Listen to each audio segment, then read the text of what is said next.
For students that are 16 or older, or they're going to turn 16 sometime during the IEP year, you're going to need to add transition to their IEP. So there's several places where that needs to be addressed. The first is the Meetings tab.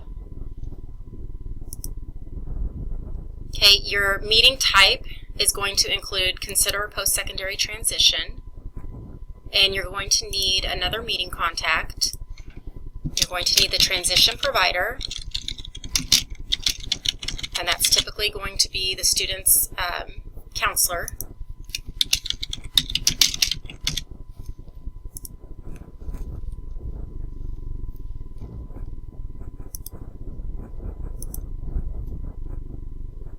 Okay, in the present levels, how the child's disability affects his or her involvement.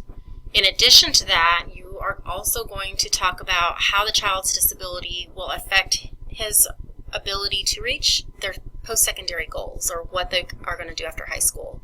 So you're going to need to address that in this box as well. The strengths of the child. In addition to that, you're going to talk about how the strengths of the child relate to their post-secondary goals. In the parents' concerns section, you're also going to talk about the parents' expectations for the child once they leave high school. In the changes in current functioning area, you are going to talk about how the changes in their current functioning will impact their ability to reach their post-secondary goals.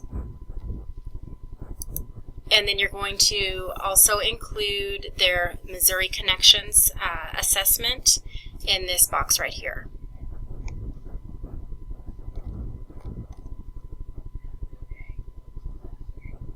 Okay, for each goal that you write, you're going to include a little bit about transition.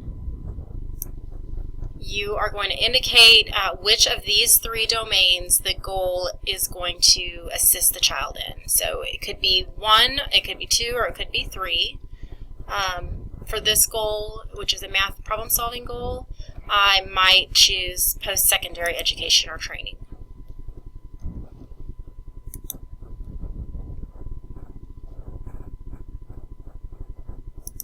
Okay, and then you're also going to add the Form C, the post-secondary transition plan.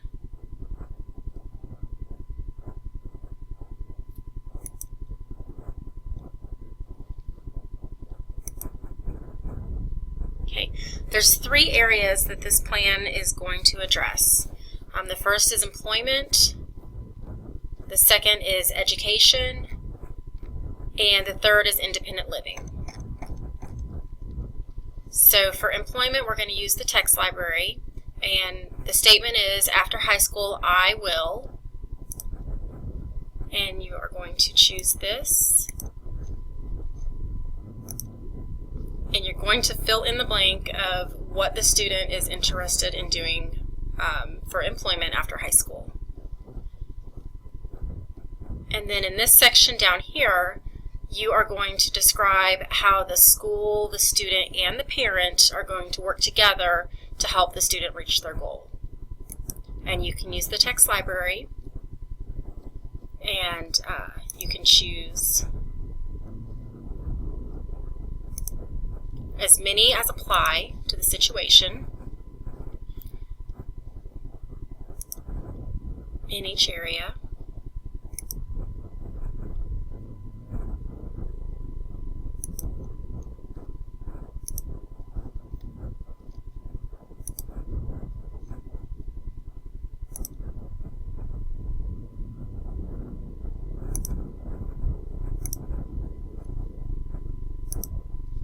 Okay, we typically don't use an outside agency, so you can leave that blank. And you're going to do the same thing for education. After high school, the student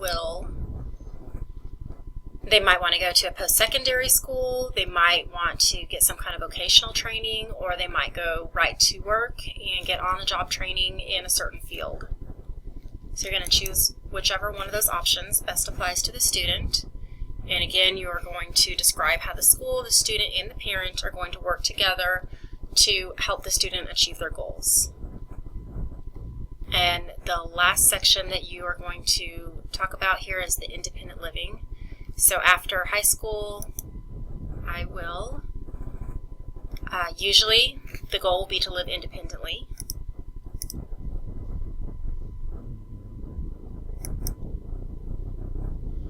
Okay, and again, you're going to use the text library to complete this section on how the school, the student, and the parent are going to assist the student in achieving their goals. And in the section down here, you need to check mark that box. And this is going to be the student's 4-year school plan, their course of study. What classes are they going to take each school year so that they ensure that they have the right amount of credits to graduate on time. And you do need to fill this in and not just simply attach the plan to their IEP. It needs to be a part of their IEP in this Form C. And this might need to be updated from year to year. And the last section here is, how is the student going to graduate? Probably by earning their required credits. And then in this box is going to be the month and year of their anticipated graduation.